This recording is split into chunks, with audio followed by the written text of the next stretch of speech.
Taste the Daily.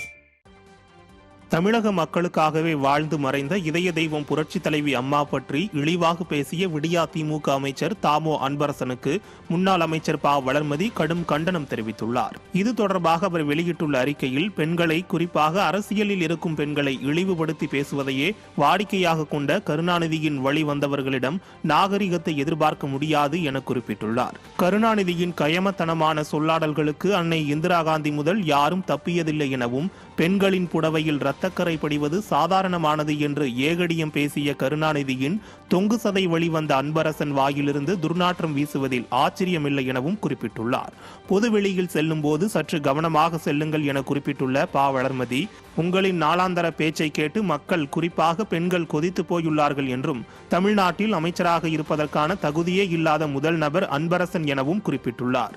மறைந்த கருணாநிதியின் உண்மை சொரூபம் பற்றி கண்ணதாசன் எழுதிய வனவாசத்தின் பகுதிகளை அச்சிட்டு மக்களிடம் கொண்டு செல்ல எங்களுக்கு நீண்ட நேரம் ஆகாது என்று எச்சரித்துள்ள ப வளர்மதி, மல்லாந்து படுத்து எச்சில் துப்பும் வேலையை கோபாலபுரத்தின் எச்சில் இலைக்கு நாக்கை தொங்க போட்டுக் கொண்டு அலையும் அன்பரசன் இதோடு நிறுத்திக் கொள்ள வேண்டும் என்று கழக மகளிர் அணியின் சார்பாக எச்சரிக்கிறேன் என குறிப்பிட்டுள்ளார்.